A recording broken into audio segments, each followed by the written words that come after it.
These two Harlem icons have been friends for over 70 years, and they have been untiring Harlem advocates for over 60 years.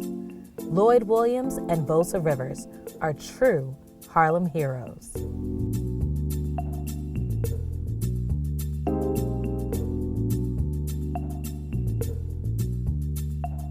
It's important that when you leave today, you make sure that there's a minimum of 2 persons that you did not know when you walked in this door that you know when you're going out.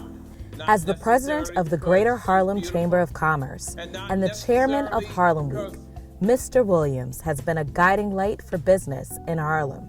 At the Harlem Chamber, he has helped and supported the success of hundreds of Harlem businesses for decades. And being one of the founders of Harlem Week, which started out as a one-day event, he has helped grow it into one of the most successful festivals in the world. Harlem Week is something that was created 40 some odd years ago by a unique combination of persons such as Tito Puente and Ozzie Davis and Max Roach and James Baldwin, and we can go on with Percy Sutton being the head of that. The focus of that years ago was recognizing that we were in the doldrums at that time. Things could not have been worse in the urban areas in the world, but particularly in America and even more so in New York. At that time, abandonment of property, crime soaring, drug epidemic, etc. And many people determined that they would then leave those areas and leave the Harlems of the world, and of course that impacted on Harlem, New York. And Percy Sutton and others said, no, let's come together and let's focus on the positive. Let's focus on what we have. Let's focus on the uniqueness of our community. And we created something called Harlem Day. And in so doing, what we did, we cut a ribbon at 138th Street and 7th Avenue on the fourth Saturday in August. That was 1974. And when we cut that ribbon, that day we formally renamed 7th Avenue Adam Clayton Powell Jr. Boulevard. The first time a street in New York City had ever been named after a person of color. And that's how we started Harlem Day. Mr. Williams developed his leadership abilities by having great mentors, one of whom is his famous godfather. Malcolm X was my godfather, so I start with Malcolm, and I learned so much from him in terms of how to look at life. My mentor, a senior mentor, was Honorable Percy Sutton, and I could go on with other names, but the most important person in my life was my grandmother. She is the one who directed me and directed our family in terms of what we need to do. Harlem is a state of mind. Harlem is not a geographical area in Manhattan. Harlem is in Kingston, Jamaica. Harlem is in Roxbury, Massachusetts. It's in East St. Louis. It's in Watts, LA. It's Bristol, England. Wherever there are people of color who have a cultural backdrop, they are Harlemites. So what I love about Harlem is its culture. I love its history.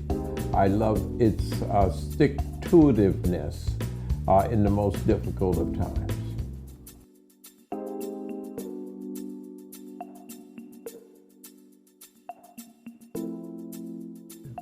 Percy Sutton also played a very important role in Voza Rivers' life.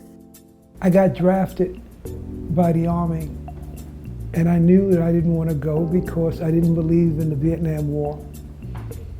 And trying to figure out if I should leave the country and go to Canada like some of my friends did so they could avoid going into a war that we didn't believe in.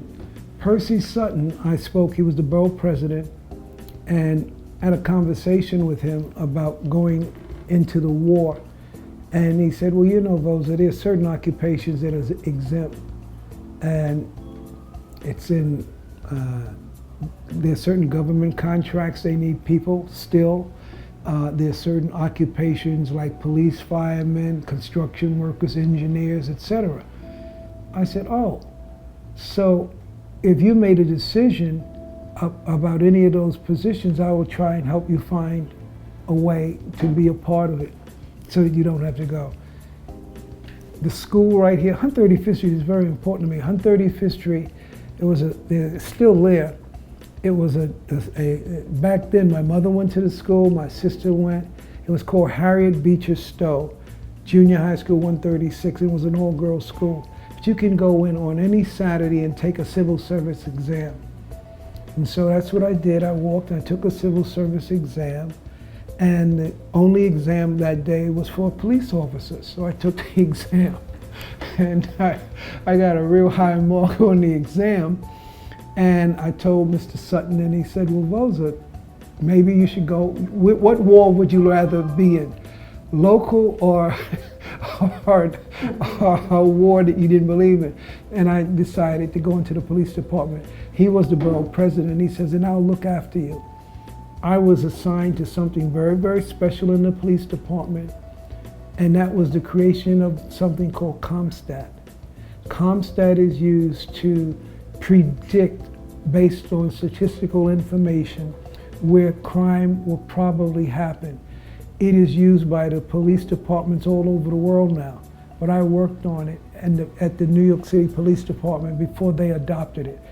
And then I was assigned to the court system, and I used to sit with judges and district attorneys and legal defense talking about the justice system back then and how police officers testify, how they change stories, and be a watchdog to make sure that what really happened is how they testify to what happened. Not only was Voza a special detective for the NYPD, he was an accountant and later a stage and film producer.